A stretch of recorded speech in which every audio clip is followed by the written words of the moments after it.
ও আমার সহকর্মীদের পরিবারবর্গ, আসসালামু আলাইকুম। সম্মানিত উপস্থিতি, আপনারা জানেন প্রতি শিক্ষা প্রতিষ্ঠানের একটি বড় আকর্ষণ হল বার্ষিক ক্রীড়া প্রতিযোগিতা।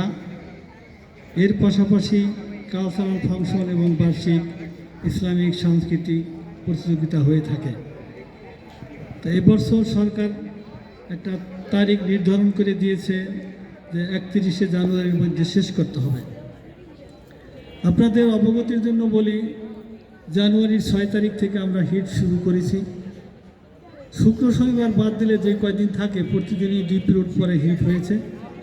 হিট শেষ হইতে সম্ভবত প্রায় 24-25 তারিখ পর্যন্ত পার হয়েছে। এরপরে আমরা 28 তারিখ থেকে শুরু করতে চাচ্ছিলাম, 28, 29, 30, কিন্তু 28 তারিখ বন্ধ। আমরা শেষ দিন পুরস্কার বিতরণী অনুষ্ঠান করব।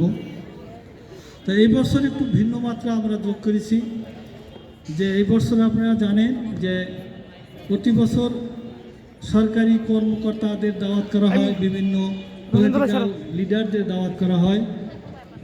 তো এই বছর আমরা একটু ভিন্ন মাত্রা আমরা চেয়েছিলাম যে আমাদের শিক্ষক পরিবার এখানে আসবেন, শিক্ষক স্পাউস তারা এখানে আসবেন, তাদের সন্তান সহ এখানে আসবেন।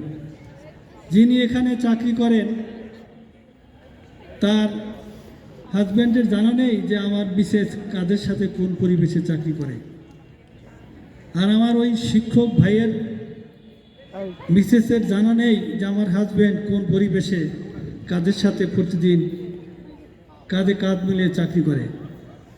তাই আমি ভাবছিলাম যে আমাদের শিক্ষক পরিবার যদি এখানে আসতেন তাহলে তাদের সাথে আমাদের একটা হৃদ্যতা হতো, একটা পরিচয় হতো, এবং তারা বুঝতে পারতেন যে আমাদের স্পাউস এখানে চাকরি করে, এই পরিবেশে তারা চাকরি করে, এবং তাদের পরিচয় আমাদের জানা নেই। রাস্তাঘাটে দেখা সাক্ষাৎ হইলে তো সালাম বিনিময় হবে না।